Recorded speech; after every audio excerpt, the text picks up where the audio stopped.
In this episode, we're discussing detox and how to do it safely. Thought leaders from Aware will weigh in on the importance of detoxing with support, alternative options, and the helpful role of medication-assisted therapies. This is the Well Aware Podcast. Hi guys, welcome to the Well Aware Podcast. I'm Dr. Lauren Grawert, our Chief Medical Officer here at Aware Recovery Care. Today we have a really special episode that I'm excited about, focusing on detoxing safely. And today I'm also honored to be joined by two of my colleagues from Aware, Carrie Grassi, who is our Vice President of Health Integrated Service and a very experienced nurse practitioner, as well as Aiza Nimeh, our lead admissions psychiatric nurse practitioner. Thank you, ladies, so much for joining me today. Can we just start by sharing a little bit about yourself and your work as it relates to helping people begin their journey in recovery? Sure. I'll go first. So yes, my name is Carrie Grassi. I'm the Vice President of Integrated Health Services at Aware. I've actually been with this company for almost 4 years now. I am a nurse practitioner by trade, certified in adult health, addiction, and correctional medicine. I actually spent a decade working in the correctional system prior to coming to Aware. So I was really lucky to be a part of some really progressive changes to how addiction was treated in those facilities over that course of time before starting here. Wow, such a wealth of experience and different perspectives you have come from with addiction treatment. Aiza, tell us a little bit about yourself and what led you to addiction treatment. What a pleasure to be here. I'm Aiza Nimeh. I'm a dual board certified psychiatric and family nurse practitioner. What brought me to substance use disorder is really the need for access to care in terms of addiction. We have seen a lot of issues, specifically with the outpatient crisis of opioid epidemics. And when I saw that there's a big need for an access to care, I kind of like want to jump in and really explore this specialty in medicine. Such a great answer. And, we know overdose is now the number one cause of death for Americans under the age of 40. So to your point, it's so needed, this treatment, and so underserved in general. We know that detoxing is the first step for many folks who begin their journey in recovery. And often it can be the most difficult and the most intimidating. So we know we really want to support both patients and their family through this difficult process. Kind of keeping that context in mind, Aiza, as a nurse practitioner, tell us a little bit about what the average client here at Aware can expect on a detox journey. So initially, the client and the ally will meet with the nurse practitioner in the nurse. They're going to do what we call the initial virtual detox assessment. On this virtual detox assessment, we will actually conduct a process wherein we want to get to know the client in order for us to design a very seamless, great strategic treatment during this detoxification process.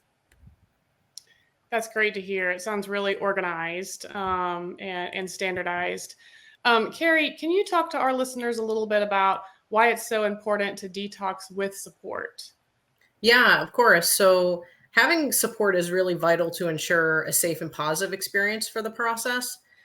Many people will often try to go through detox on their own, but oftentimes they quickly realize it's not a good option. They might struggle with symptoms from withdrawal.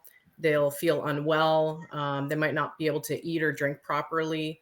So having support from our team with the assessments and monitoring of their symptoms, determining if those symptoms are worsening, and us being able to provide guidance on how to take their prescribed medications to experience the least amount of symptoms is really the difference between a good experience and a bad experience.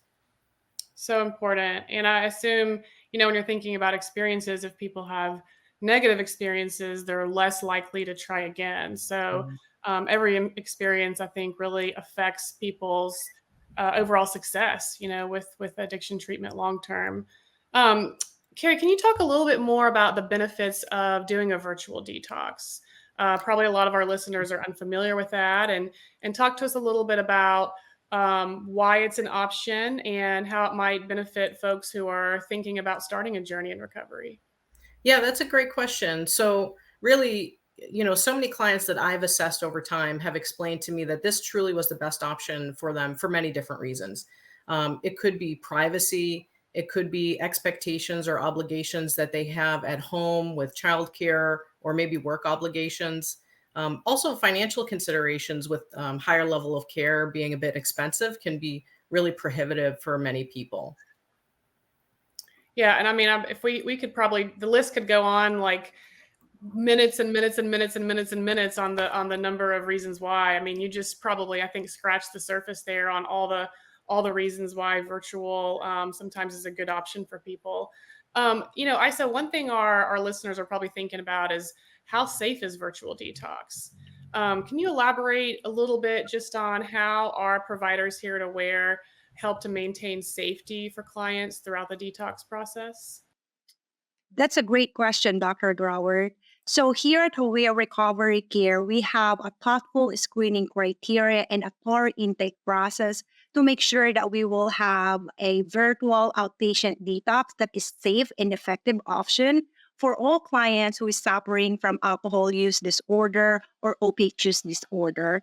It also allows, as Carrie said, it allows the client to complete the acute physical withdrawal period from the comfort, convenience, and privacy of their home.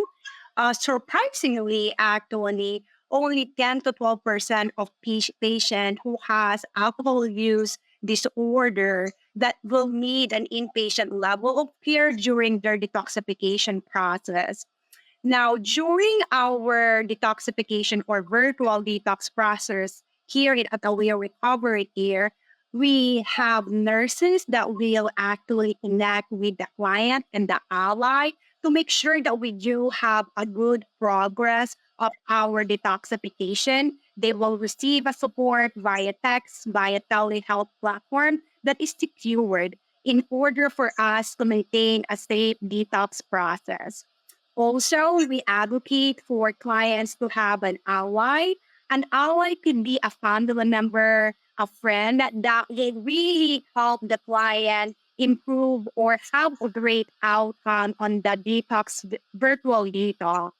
Now, as an ally could be a second narrator also that can advocate for the client, specifically when they're having challenging experience, physical experience from the detox process. That's great. It sounds like, we really integrate lots of different levels of support here for clients and lots of different types of support. And having clinical support as well as non-clinical friend family support really, I think in many cases are equally important, for success for folks. Isa, tell us a little bit more about how medication can play a helpful role during treatment.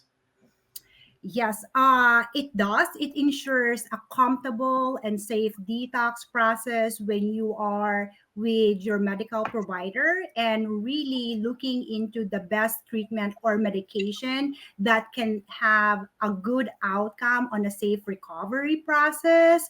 And this will prevent, specifically for alcohol use disorder, this will prevent any type of what we call delirium tremens. This delirium tremens is potentially life-threatening, and we really wanted to prevent this. So when the client has medication, kind of like more like on the protocol side, this will actually give them more comfort. Yeah, that's great to hear. And, I think a lot of folks think about detox as a temporary process, right? We know alcohol, it's about 5 to 7 days, opioid around 7 days. So some clients will go into that thinking, oh, this is a very short term. I can get through this, no problem. I can, white fisted. But, the reality is that those symptoms for withdrawal for alcohol and opioid can be so debilitating and crippling and uncomfortable that the medication support for many people really can be vital, for sure. Speaking of medications, Carrie, any myths about medication-assisted treatment that you'd like to talk to folks about today? Yeah, that's a great myth I would like to bust. So there's really so much stigma surrounding MATs and, how they're used and why they're used. And this is a big thing that we see with the families of clients too, right? So, you're taking my loved one off a medication and putting them on something else. You're just replacing one thing for another. That's something that we hear very often. And that's just not true. These medications that we're providing are, FDA approved, or they have a lot of evidence backing them, showing proof that they are helpful to clients, they're beneficial, they will help to decrease use, they'll help to protect the client if they did have a recurrence afterwards. All of these things are so important. So that's something that we really will have conversations with not just the client, but their family if they're involved as well, of the importance of these medications, and really trying to remove the stigma around the use of them. Yeah, Yes. so true. Yeah, go ahead, Aiza, please jump in. Yes. I just want to add another myth, and this is like number one myth that I always hear to the clients, even from the ally, that about Suboxone.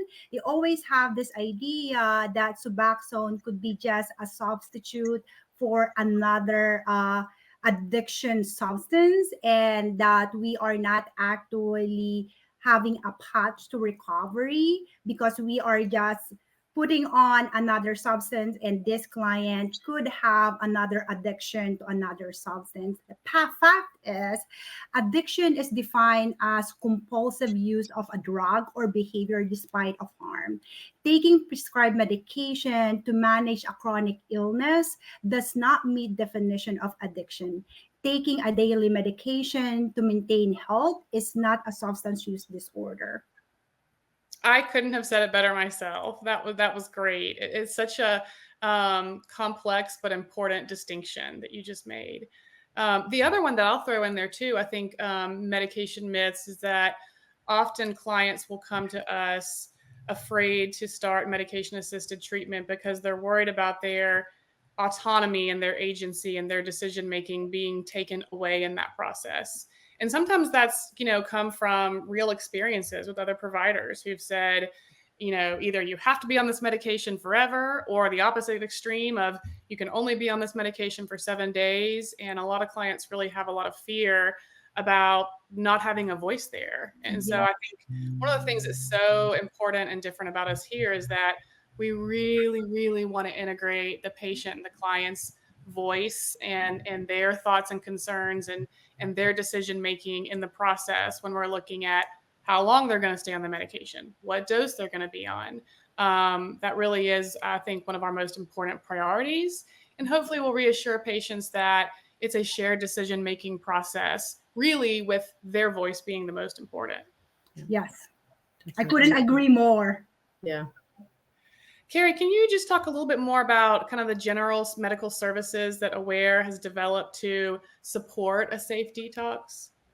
Yeah, sure. So, Aiza talked about the initial process of being admitted and what that looks like. But after that, so once you're in and you've been admitted to ambulatory detox, you're going to have daily check-ins with the nurses. And they're going to be doing assessments to make sure that the process is going well and safely, and that risk is still continuing to be low. There'll be oversight of experienced psychiatric nurse practitioners, so they can guide in the management of medication adjustments for the symptoms that the client might be experiencing. And they can also assist with management of co-occurring disorders and medication for that as well, which is really beneficial. We know that it's really important to manage the co-occurring disorders in addition to the addiction at the same time. So that's really beneficial that we have those providers that are able to do that. Also, the program's pretty flexible. It can be shorter or longer depending on the needs of the client. So, we might say to the client initially, this could be 3 to 5 days, or maybe it's going to be 5 to 7 days. But if the client's doing really well, we might be able to discharge them sooner. If they're not doing really well and we need to extend the medications or extend the service, that's something we're able to do as well. So it's not just a standard cookie cutter, it's all tailored to what the client needs. And I think also involvement of the allies is really unique for our program. And that can be really essential and can be one of the factors that creates success in the home during the detox process. Absolutely. Well, guys, thank you so much for sharing your expertise with us today and taking the time out to discuss this really important topic. Before we go, do you have any final thoughts or takeaways that you want our listeners to be considering? Yes, detoxing is the first step and perhaps the most challenging step to the road to recovery, but it is very essential for us to feel supported. Outpatient detox treatment provides a safe, supportive, and environment for clients to recover from physical dependencies associated with addiction. So this will be another option for our client in recovery. Yep, Perfect. absolutely. I echo the same. We need, and with a disease that's the number one killer for folks now, we need as many paths as possible, right? Yes, As yes, many yellow yes. brick roads to the Emerald City, as I Yes. would say. Well, guys, thank you so much for joining us on the Well Aware podcast. I hope you found today's discussion to be helpful and illuminating. You can learn more about safe virtual detox on Aware's website, awarerecoverycare.com. And until next time, stay well and do something nice for yourself.